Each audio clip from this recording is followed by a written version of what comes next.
So hai, selamat datang di hari 16 dari 100 di mana saya menantang diri saya untuk berbicara di depan kamera selama 100 hari.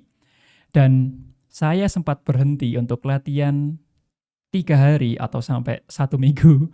Dan sekarang saya memutuskan untuk kembali latihan berbicara. Tujuannya adalah untuk meningkatkan skill komunikasi saya. Saya percaya bahwa semua bisa karena terbiasa. Kalau saya atau kalau kamu ingin jago dalam berbicara, pengen lancar dalam berbicara, pengen percaya diri dalam berbicara, entah itu di depan kamera atau di depan publik, mau tidak mau kita harus terbiasa untuk latihan. Sekali lagi, semua bisa karena terbiasa. Dan di hari 16 ini saya akan berlatih menggunakan metode yang sama. Metodenya adalah membaca buku, membuka mulut yang lebar, dan juga membaca dengan volume yang tinggi. Saya ingin mengubah cara bicara saya, yang dulunya sangat cepat, belibet, nggak pakai jeda, nggak ekspresif, menjadi cara omongan baru yang lebih pelan, santai, menggunakan jeda, dan juga berbicara secara aktif. Artinya saya berbicara dengan raut wajah yang ekspresif, lalu menggunakan body language, dan yang paling penting, berbicara menggunakan gestur tangan. So, mari kita mulai latihannya. Dan buku yang saya baca kali ini judulnya adalah Keep Going yang ditulis oleh Austin Kleon. Keep Going by Austin Kleon, 10 Ways to Stay Creative in Good Times and Bad Times. Terdengar di Titanic. Maksudku, benar kita tenggelam, tetapi musiknya sungguh luar biasa. Menurutku, aku perlu tetap menjaga kreativitas bukan demi membuktikan apapun, tetapi karena aku merasa senang saja melakukannya. Bagiku, berusaha untuk bersikap kreatif dan menyibukkan diri berpengaruh besar untuk menjaga gairah hidupmu. Willie Nelson. Aku menulis buku ini karena aku butuh membacanya. Beberapa tahun lalu aku bangun tiap pagi, memeriksa tajuk utama di ponselku dan merasa seakan-akan dunia semakin bodoh dan keji dalam tempo semalam saja. Sementara itu, aku telah menulis dan membuat karya selama lebih dari 1 dekade. Tetapi tampaknya hal itu tidak menjadi lebih mudah. Bukankah mestinya ia menjadi lebih mudah?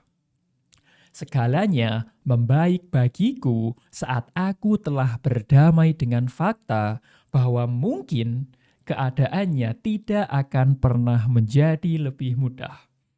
Dunia ini sinting, kerja kreatif itu sulit, hidup itu singkat, sementara seni itu lama. Kamu ingin baca buku tentang X? Adakah buku tentang X? Kalau ada, bacalah. Kalau tidak ada, maka tulislah.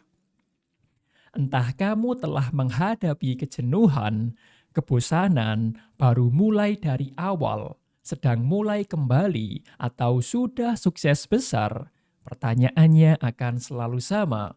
Bagaimanakah cara untuk terus bergerak? Buku ini memuat daftar 10 hal yang telah membantuku.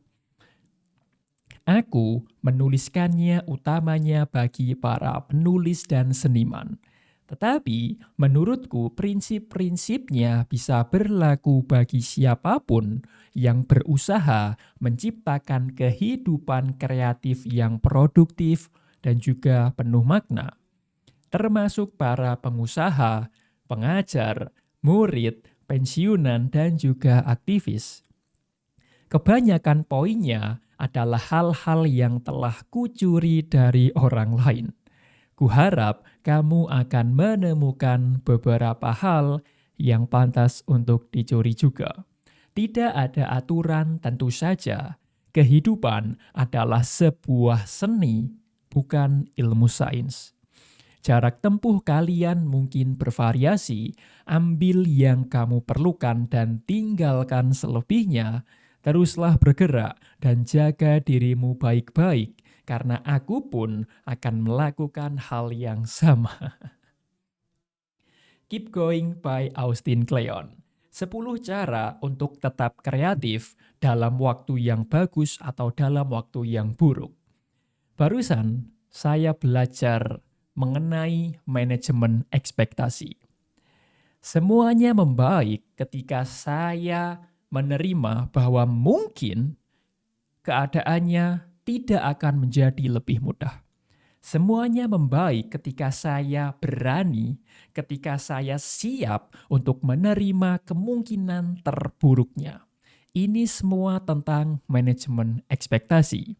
Ketika kita punya ekspektasi yang sangat tinggi, tapi realitanya justru kita hanya dapat sedikit, kita akan sedih, kita akan kehilangan semangat, dan juga kita akan berhenti. Tetapi ketika kita tidak punya ekspektasi sama sekali, atau ketika kita hanya memiliki ekspektasi yang rendah dan hasilnya rendah, ya udah tidak masalah. Akan jauh lebih luar biasa ketika kita hanya punya ekspektasi yang rendah dan hasilnya lebih besar. Meskipun hasilnya lebih besar sedikit, tetapi ketika itu melampaui ekspektasi kita, kita akan menjadi lebih senang, bahagia, semangat, dan juga akan terus bergerak. Saya belajar bahwa orang yang memiliki ekspektasi yang tinggi memiliki daya tahan yang rendah. Artinya, ketika kita punya masalah sedikit, ada problem sedikit, salah sedikit, gagal sedikit, kita akan berhenti. Jadi, saya ingin memberikan sedikit nasihat kepada Anda bahwa Anda harus memanajemen atau mengatur ekspektasi Anda.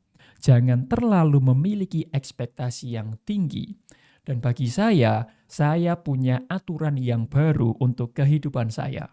Aturannya adalah dilarang untuk memiliki ekspektasi tanpa aksi. Artinya, kalau Anda punya ekspektasi yang tinggi, pengen ini, itu, tapi Anda tidak bergerak, hanya diam saja, maka itu tidak boleh. Itu dilarang. Anda boleh memiliki ekspektasi yang tinggi ketika Anda bergerak, ketika Anda berusaha. Sekali lagi, dilarang memiliki ekspektasi tanpa aksi. So, thank you for watching this video. Ini adalah hari ke-16 dari 100, di mana saya menantang diri saya untuk berbicara di depan kamera selama 100 hari. Saya Andre, saya bisa sukses dan memang akan sukses. Sampai jumpa di video lainnya. I wish you all the best.